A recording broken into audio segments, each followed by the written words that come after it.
Jeg er i den situation, jeg gerne vil have monteret mikrofonen. Min loftlampe, det kan jeg desværre ikke ved den originale, så derfor har jeg været inde og købe en anden. Den her originale loftlampe fra en Polo Blue Motion 2012 er der er en standardlampe, hvor der ikke er mulighed for at komme min mikrofon i. Og jeg vil hen og købe en ny lampe. Den her original har jeg afmonteret med. Der sidder to Tox 25 mener der op i selve bilen, skruet fast til stillet i bilen. Den nye lampe jeg har købt, den hænger i selve rammen. Det viser jeg lige om lidt. Jeg har ikke plukket den i endnu, men det er jeg lige vise jer. Jeg går ind i bilen.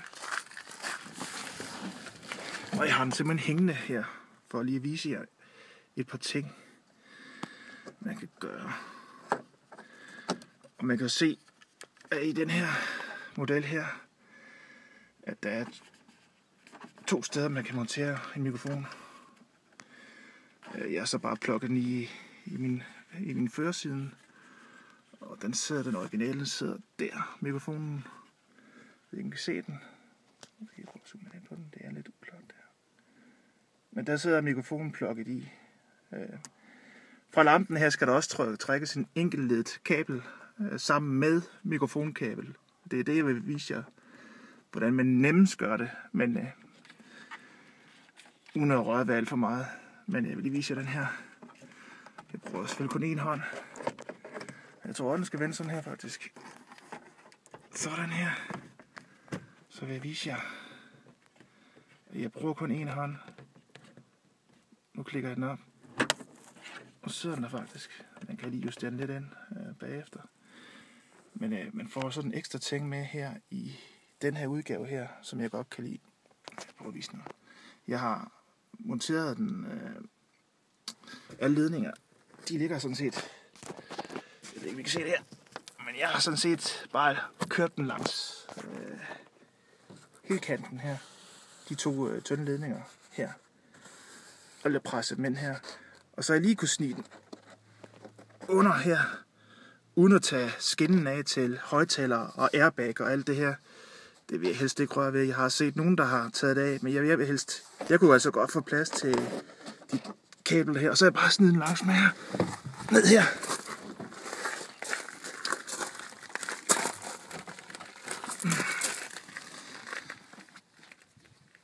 Der kan man lige lægge den ind i listen her. De 2 kabler.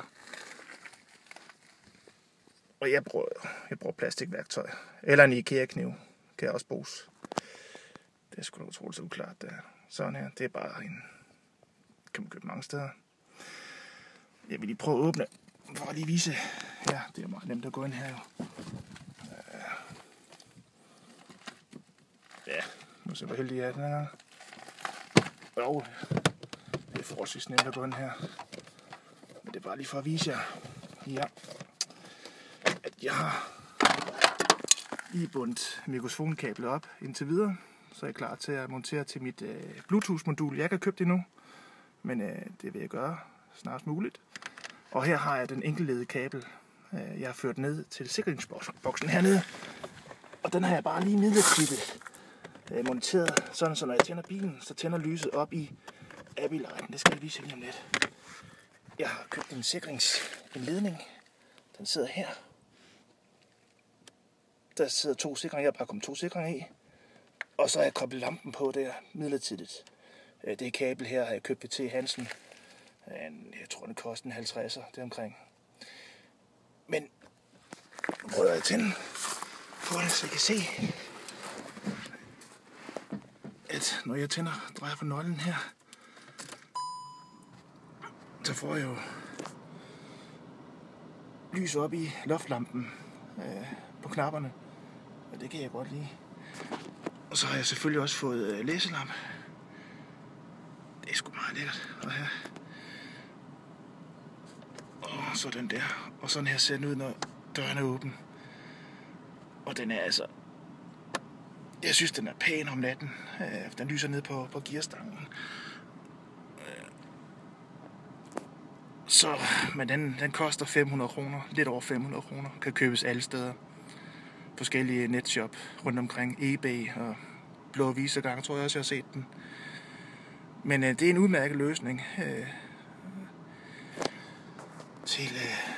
til sin Volkswagen, det vil jeg sige. Så vil jeg også sige en ting mere, hvis man skal ud og investere, så vil jeg købe et RNS 510 anlæg. Jeg har købt mit brugt, og så har jeg fået en dansk opdatering til en, så det kører dansk det hele.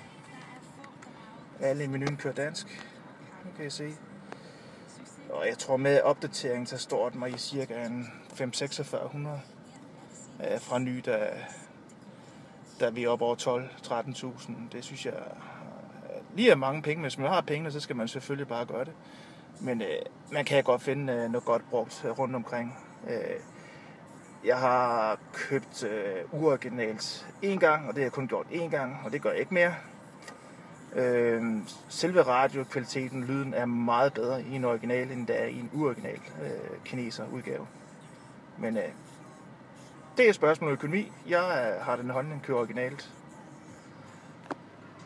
Den her er jo så ikke helt original, men jeg synes, den passer godt til, og den virker. Jeg håber, at det har været nyttigt. Jeg slutter herfra.